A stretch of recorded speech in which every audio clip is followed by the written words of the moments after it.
So this is our podcast. We are Through the Social Lens. My name is India Devinish. And I'm Tiffany Jones. I'm Natalie Gassi. I'm Geneva Parker.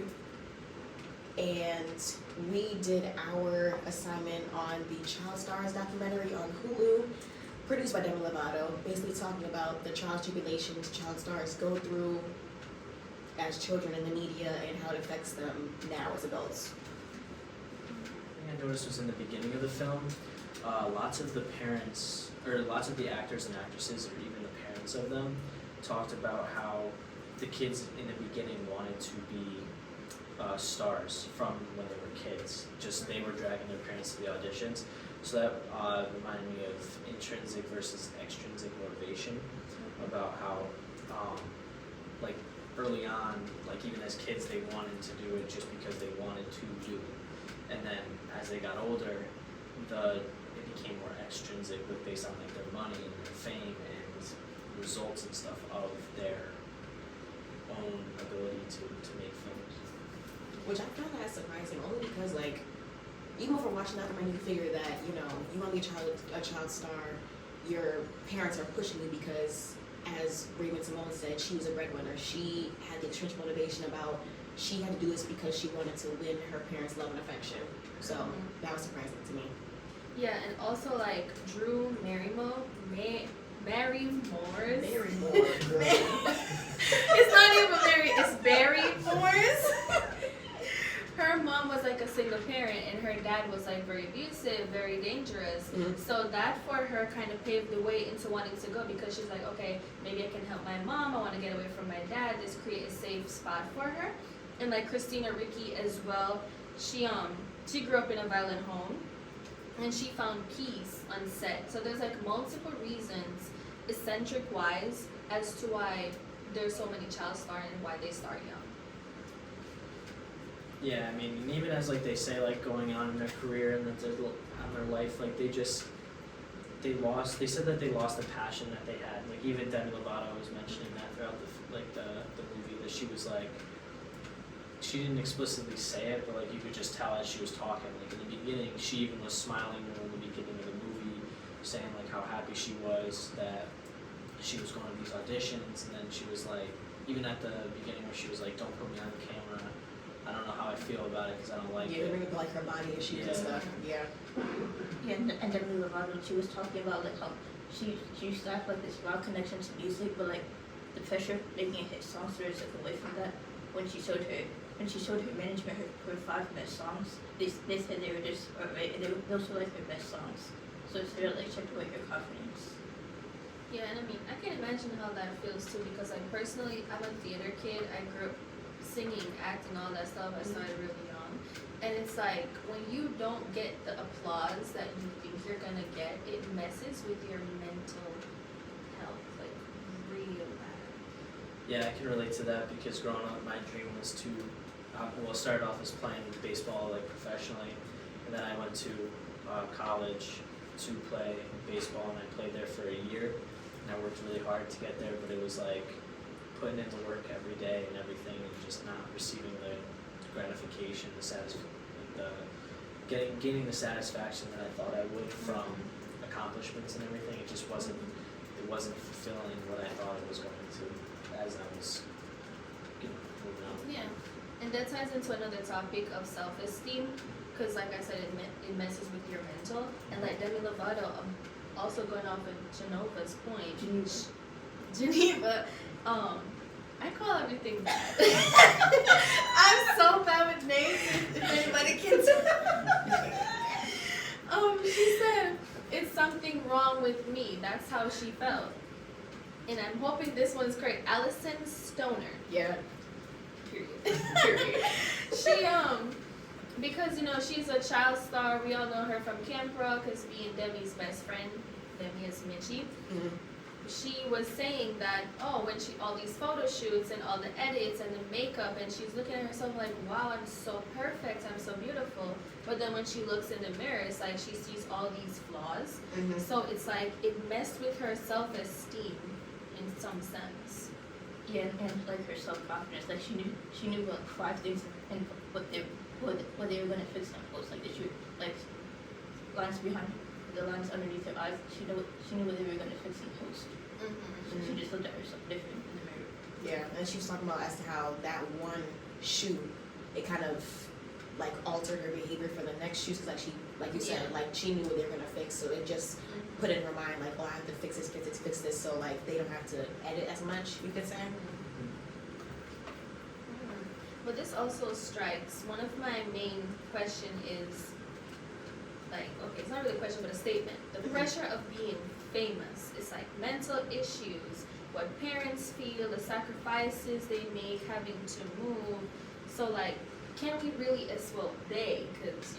can they really escape this inside the industry? Is there like a way to say, okay, I'm going to be an actress, I'm going to be a child star, everything is picture perfect, I'm making all my money, yada yada yada, without all these mental issues and reasons behind as to why they're doing what they're doing? Honestly, I don't know, because I feel like even that pressure is it's just more magnified on celebrities and on people producing films. Because I mean, like even in school right now, even if regardless if you have like a parent or somebody that's like saying like, oh, are you getting good grades, are you doing all this, like you could or could not have that internalized pressure to do successful. So regardless, I mean, so like even in the film industry, it's just maximized because you're putting yourself out there to be on screen in front of a lot of people, and then now, so they're still gonna have the same like thoughts about themselves and the same motivations to do it, regardless of if they're a big celebrity or just a normal individual. I do feel like it is glorified and very magnified for celebrities though, because they're on such a public. I feel like it's definitely glorified, because like watching the documentary, I got so emotional. Like we know Demi from like our childhood, and to just like hear her go through all of this, and like Raven Simone, you have JoJo Siwa, and then you have Kenan Thompson about how I think this is one of my talking points about black people and like black people themselves. We take a lot of praise on people in the church. We think, oh, you know, you in the church, you're real, like respectable, blah blah blah. But for Kenan Thompson, his mom found somebody in the church that could manage his money, and then when he went to go buy the house, he had the money. The guy did not show up with the check, and I'm like, okay, that's what, like, one of my things is like, as black people, why do we glorify, like you said, glorify people in the church? Because, you know, they're so holy and stuff, they can do no wrong. That's just weird to me, I know. And it's like, for Demi, and I think it was for Christina or somebody else, they glorified Shirley Temple. That's who they looked up to and started off with. And I mean, we're not that old to know Shirley Temple, but we know Shirley Temple. And I don't remember who else they looked. I think it was Jackie Coogan. Who? So he was the first.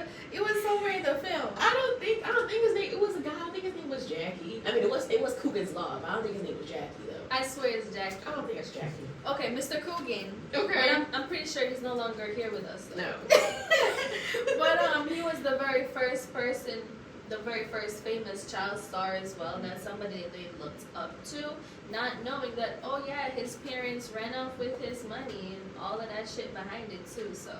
And that's how they came up with the Coogan Law about like protecting the child's earnings. Like, you're a child star, you're out here, you know, doing all this work. Like Demi Lovato, she said in the film that she was touring, filming Camp Rock 1, filming Camp Rock 2, touring, recording in a matter of like months, just back to back.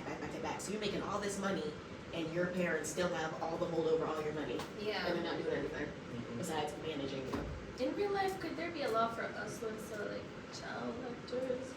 There is the article I found was talking about how they're trying the legislation. It was talking about how they're trying to find different ways to protect child stars because the Coogan Law is not here anymore. That was back way when. So now the whole problem is like we have kids in social media making billions of dollars. Like Charli D'Amelio, I think in here she made like 17 mil one year. Yeah. I remember her. She was famous. Yeah. So they're trying to find like solutions on how we can protect.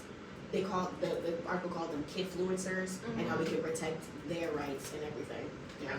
Yeah, because a lot of the time they don't even employ, like on the legal documents, they're not even employing the actual kid. They have to employ the parents because like because of the child labor laws that we have in varying states. Mhm. Some of these kids are even way too young to even like sign a legal contract, Yeah. a legally Mhm. binding contract. Which to me is insane that we could even. It to me is just the whole idea of having a child star in kids that are at a certain stage of their development and giving them boatloads of money. It's just, I understand how vital they are to like the entertainment industry, the film industry, just shows like, you know, little kid shows you're gonna want other little kids in there. You don't wanna watch necessarily adults all the time when you're growing up. Mhm. But just putting a kid in that position without necessarily knowing how it's gonna affect them. So another one thing we were talking about earlier was like how, okay, Demi Lovato was experiencing all this, but there was other stars that grew up like that did the same thing, And they're And not they're even going the through same the show. things. and they're not, you know what I mean? They may not be. So by judging how is it gonna affect each individual kid based on who goes up and everything is, I think something that definitely needs to be looked at more Mhm. on a more case to case basis and not necessarily just like a blanket of we gotta protect everybody. It should be more like, okay, well, Oh, so like, so like, how do we turn to the needs of each individual? yeah. Mhm. That makes sense. And that also strikes another point. It's like, we know JoJo Siwa from Dance Moms, and it's like, if you watch Dance Mom, me personally, that gave me trauma, and it wasn't even me, because I forgot what her name is. I don't even want to know her name. She's, I think. Yes. Oh, that demon. No, she was The just dance so teacher, she was hard. so hard and Exactly. abusive to those So kids. it's like, it makes me wonder, and I know like when it comes down to the LGBTQ community and all that stuff, it's like a personal choice. But it's also like, did that help to influence JoJo Siwa's choice? Because we don't know if it's just like an overnight thing or how long she's been feeling this way, but it's like, we knew JoJo rainbows and sparkles, ponytails, so girly. Mhm. And then one day she just posts something, and then that was it. Her hair got shorter and shorter and shorter, and she was no Mhm. longer girly JoJo, but more of, you know, I'm a dyke JoJo. That's a derogatory term, Tiffany.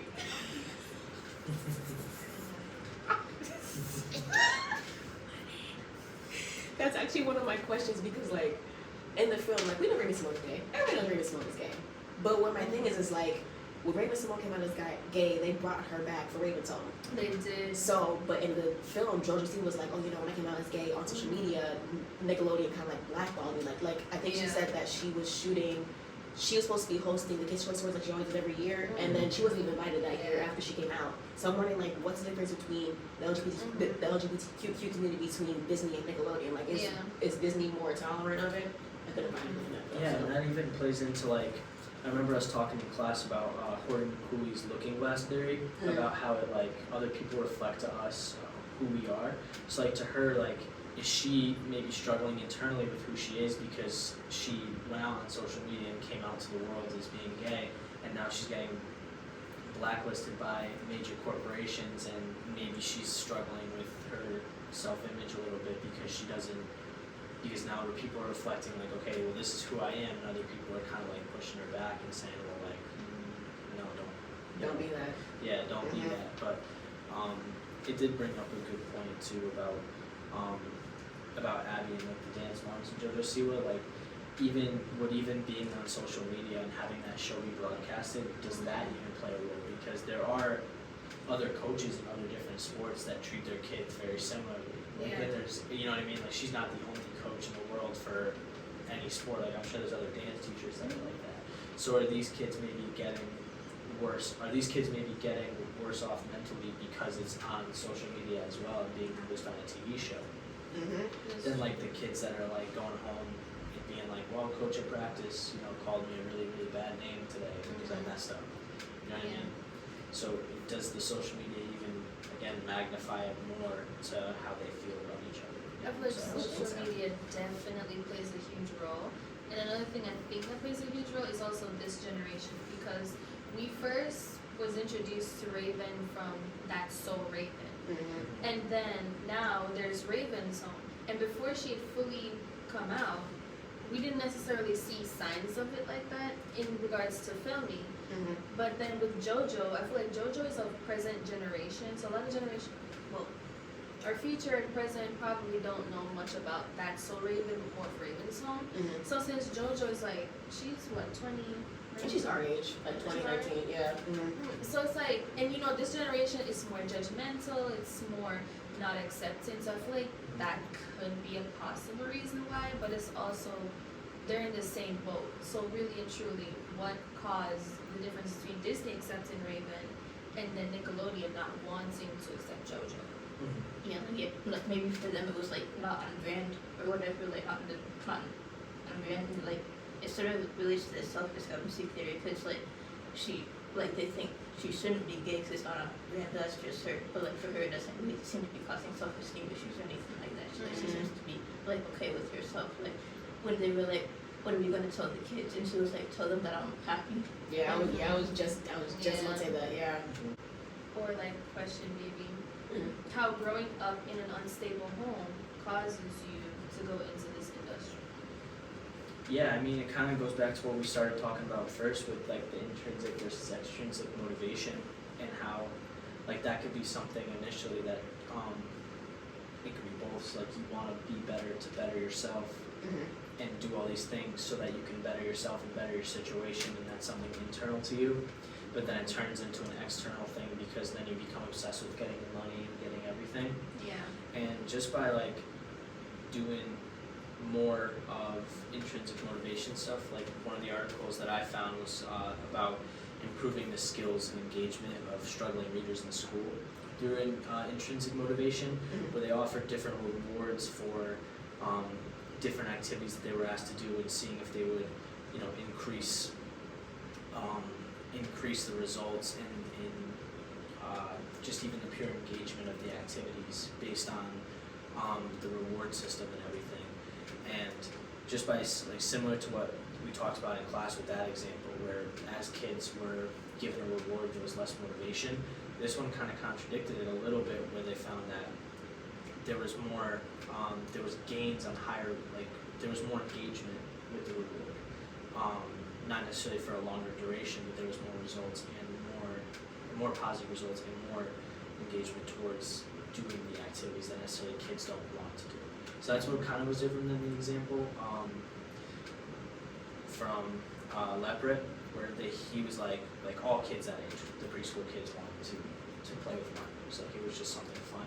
They use this as like activities that 7 to 10 year olds really don't want to do. They included that. So it kind of relates to this, like the child stars, because like some kids want to be child stars. So like that's like their intrinsic at first. But you know, if you tell a young kid like at the end, like that's maybe in a troubled home, like, hey, do you want to get out of this life? I have something that I can offer you, a reward, money, fame, and everything that could get you out of this life. Does that influence them to become child stars more for, say, a kid that's just like not necessarily like, oh, I want to go make movies, like, oh, I want to get out of here, but not necessarily go make movies, make shows, make songs, and then somebody comes along and introduces them to this lifestyle, and then creates this kind of extrinsic motivation as a way of like a means to an end to get out of the situation. That's a really good point. Which, like, do you guys feel it could be a generational thing as well? Because, like, check out Beyonce and then Blue Ivy. Like, Blue Ivy was up on stage singing with her versus some, like, I can't think of another celebrity with a kid, but it's also like, could it be forced, or it's just, That is true though, because like we never got that question of like, did Blue Ivy want to do it? Like, yeah. I mean, I wouldn't see Beyonce forcing Blue Ivy to come with her. So I would have probably not. So I would think she would have asked, but again, like you said, like, is it forced? Did she even ask? Or she just said like, Blue Ivy, come on, like like you're in the house over the summer, not doing nothing. Come out and come do this with me. But then it was bad because at the start of the concert, Blue Ivy got a whole bunch of like bad talk about her, talking about her dancing, about she wasn't good enough and she was too shy on stage. Like it definitely does hinder your self-esteem when you're put in the spotlight. Didn't it happen with Kim Kardashian's daughter too on Broadway, where she was a Lion King? Yeah, that was bad. That was bad. That was I genuinely didn't watch it, but I was reading comments about it. People were like, no. No, that was genuinely just. But then again, though, like her North's mom, North's dad, North's aunts and uncles, Right. they're all famous. Like they all have money. So like the pressure on her to do something also is crazy. Like, there's also the pressure of people are saying, oh yeah, that's definitely Kanye's kid, Kanye's kid, Kanye's kid, and we all know that Kanye, he's not always there. Yes. He's not always. It's a little. But, But then I think that'd be another cool thing to look at too, maybe for the other podcast episodes, like, are these kids motivated and is that who they see themselves as kids, like specifically kids of celebrities? Yeah. So, like, does Northwest necessarily associate yourself like as Kanye's daughter? Because that's like everybody. Because like depending on who you talk to, some people think Kanye is more famous than Kim. Some people think Kim's more famous than Kanye. So they always are like, who does she associate herself more? Am I Kim Kardashian's daughter or am I Kanye West's daughter?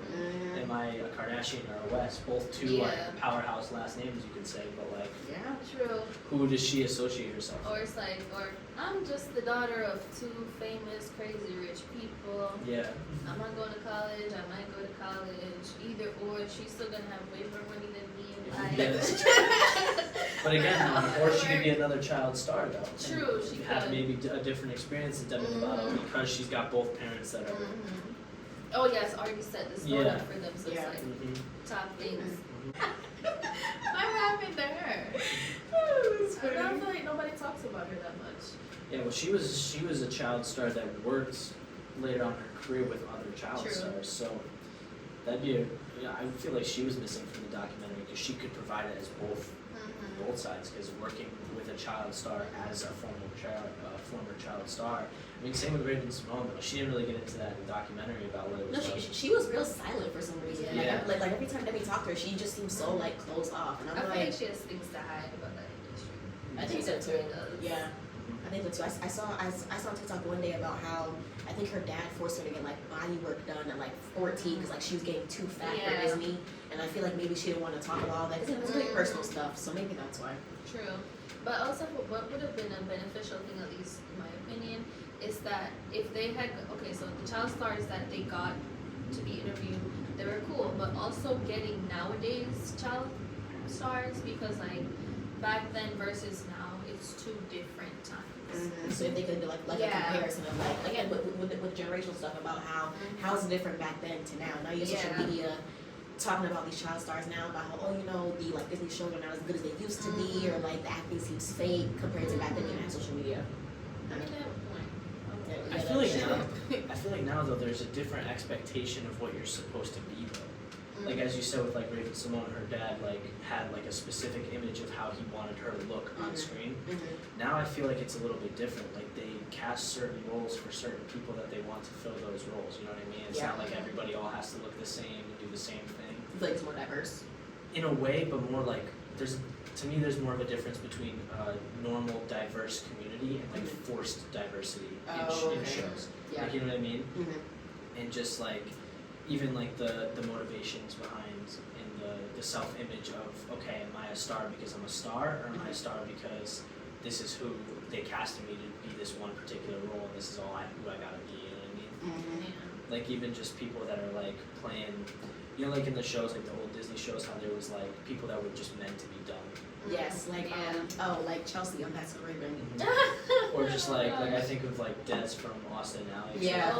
And it's like every, like now, even like in movies that you see of these stars, you always just think of them as that dumb character. So about like their self-image too, is like he was casted to be the one that was not intelligent. He was casted to be the person and he was just set up to be like that. It's not like even when you think of them, like I said, oh, you remember like those dumb characters, like we rattled off like certain ones. So it doesn't matter like what movies now that we see them, like he can, like the Des guy could be playing a war general in a movie. Yeah. He's now gonna be labeled as, oh, that's Des. Yeah. The dumb one. Yeah. So even like what that does to their self-image of just being forced to be put in different roles that of what they're supposed to be based on just like he may be not as intelligent as other people, but or he could be more intelligent than other people, but just by what role they place you in could influence how the world sees you, maybe how you see yourself. Yeah. Just because if they're telling you you gotta be dumb, are you gonna believe that you actually are dumb? Are you actually care? But that's a good point.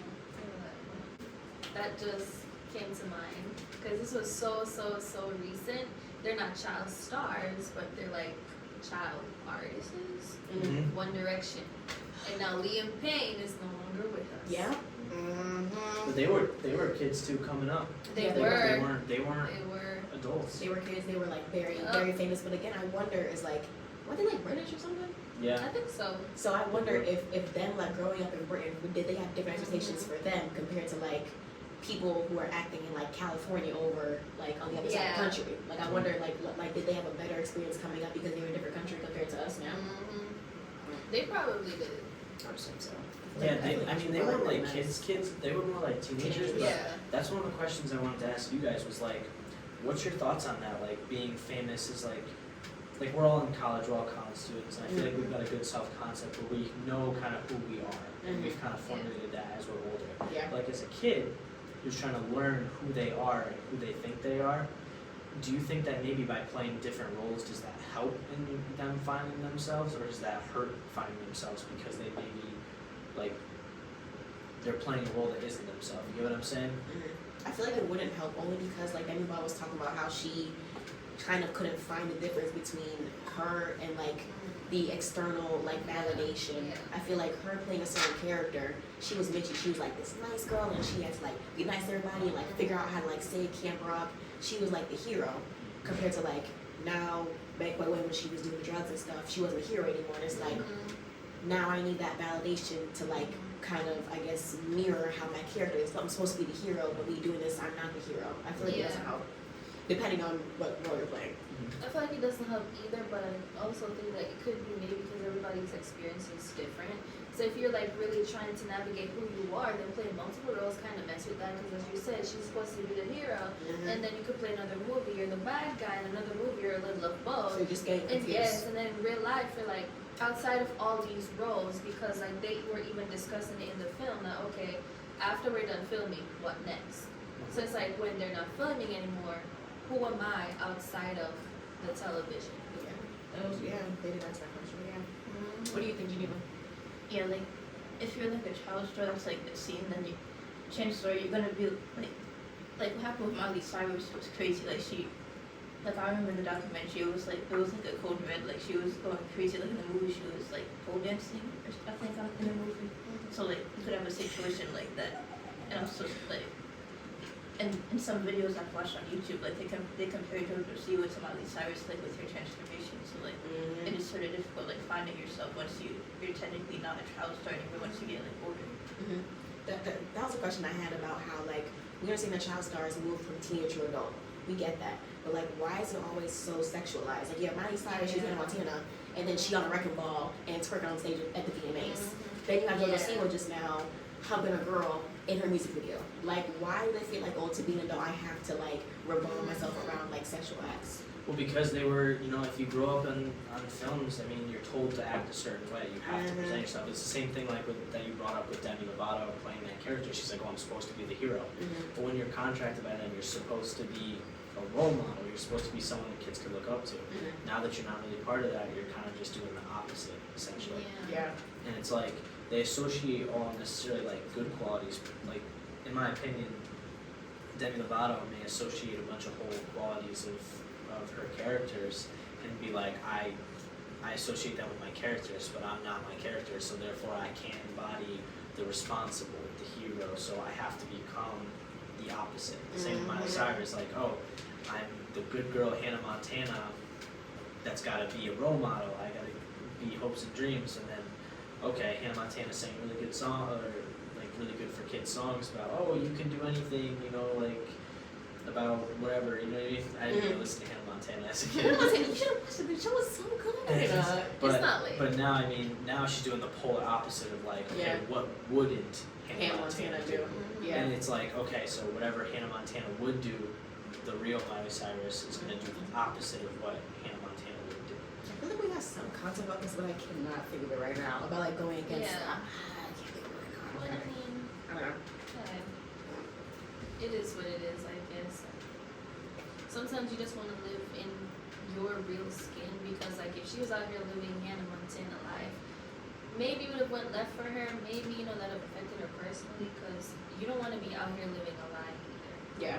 That is true because she was in the whole costume. She was wearing the Yeah. long wig, and like towards the end of the Mhm. show, you find out like, oh my gosh, Tina Montana, like she was lying to her fans, blah blah blah. That would have definitely messed with her psyche. That's an interesting show too to watch because like she's Miley and she's also Hannah Montana, and that's like in television wise. Mhm.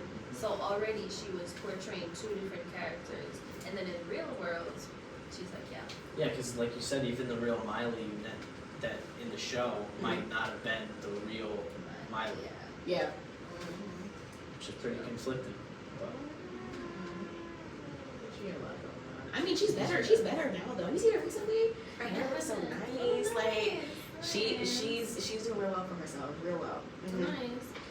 But do you also think that maybe because they, even like the people that necessarily like lost themselves now that they're older and maybe older per se than like we are, like do you think that maybe because they were child stars and were told to be certain ways, they couldn't make their decisions about themselves, that maybe they're like delayed on the curve? So maybe now the Miley Cyrus that we're seeing today Mhm. is the real Miley Cyrus because it's not the rebellious swing on a wrecking ball Miley Cyrus, and it's True. not the Hannah Montana. She had to go through all those changes, like because we all go through different phases as a kid. You go through different wants, hopes, dreams to find yourself. Yeah. But you know, she went through a big chunk of her life being told to do things a certain way, Mhm. and then she rebelled that to see if that was who she was away from the show. Like now she's just kind of found the balance in the medium. So maybe all these child stars that we're seeing just doing complete flip flops or just trying to Just trying to find Navigate. themselves. just Yeah. trying to find it, and they're just still continuing to post on social media and putting it on this platform. So now they're being judged by everybody else. Yeah. And you know, as a kid, they were told everything's going on video, things going on video. So now they have an expectation of putting things on video. So this whole internal journey about finding themselves and doing what they are supposed to do is maybe not who they are. They're still trying to find it. You know what I mean? And it's like JoJo Siwa said, like, her entire life is signed over to Nickelodeon. Only her Yeah, social she did. media, like every single thing is them. And now that she came out, it's like she's living her life Her true outside self. of them, her true self. Mhm. Which also like back to like child artists is Michael Jackson. He started really young, like, Mhm. They The were Jackson used with 5. his father and Yeah. everything. Yeah. and then to view him from Jackson 5 versus him up to when he was recently alive. Yeah, I mean, he totally changed his whole physical appearance. It was, Um, People say it's because of vitiligo, but I don't know. I mean, maybe. well, I mean, there was things of him saying that he always wanted to be white, and he Really? wasn't proud of He who he did. was. Yeah. Oh.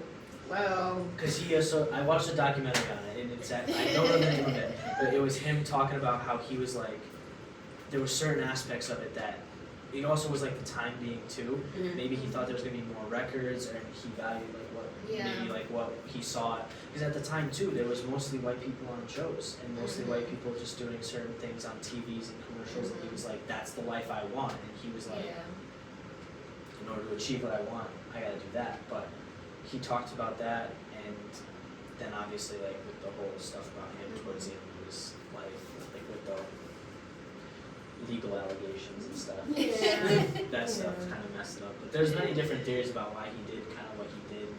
Even if he was maybe told by his producers, like, hey, you know, you have to look this way to sell more records, and he was just like, okay, just did it. Overall, just being a child star and just being, in the spotlight in general, it has its highs. For me, I think the only high is you're famous, you're well known, you receive a lot of respect, you'll never be broke, period. Exactly. Okay. But then there's so much trauma and challenges and so much that goes into it, and you have to portray this character and be who you're not and just put on this mask all the time. So it's like, is it really worth it though? Yeah. Like, would you guys, future wise, when you have kids, would you send your kids into this business or? Hell no. Again, we're in college right now. We're in college to get good jobs. We're not going to be money that bad to put our kids through all that trauma. Like, those child stars have so much trauma. Yes, they're rich and like known, Yeah, but they're still going through stuff that they were going through 20 years ago. they are. Like, do you want them to live their life in pain all the time just because they're rich or well known? It's not worth it. Yeah, but then again though, what if they are intrinsically motivated to do it? Like, what if your kid's like, I want to be a star. I want to That do struck this." another. Because then how are we? If you say that they can't do it, how are we like? How's that gonna affect them now? Is it Yeah. gonna be like, How's oh, it I affect hate them you. because- You're a horrible parent. You know what I mean? It's the same thing about like certain people not being like parents being like, you can't play this sport because of this. You know, Yeah. there's dangers everywhere. Mhm. But I mean, if my kid says I want to make a lot of money, so I'm gonna go be a TikToker, I'll be like, well, there's other ways to make money. Yeah. There's other ways like you can go to school, you can go to a trade, you can you know, you can make money other ways. But if my kid was like, I want to be a star. I don't care about the money. I don't care about the work. I want to do this for my life. Mhm. I'd support them, but still be cautious Yeah. because then we know the effects of like who they are. I don't want to basically be like, no, you can't do this. That's not who you are. It's not what I want. Yeah. You gotta live and learn. That's it for our podcast. Before we go over. Loki, we shouldn't even have to cut this out. This is like a funny little. Like a little blooper reel. Laugh. Laugh with us, Professor. Okay. Okay, go Geneva, go. Alright, so like what Demi and Allison were saying about like how the photo shoots cause like self-confidence and self-esteem issues. I actually found an article that said like editing pictures does like it relates to like the self-discovery theory because like there's like because like the self and the actual self is like different. Like they're editing the photos. So I just wanted to add that. Okay. Makes So like sense. there's research to support that.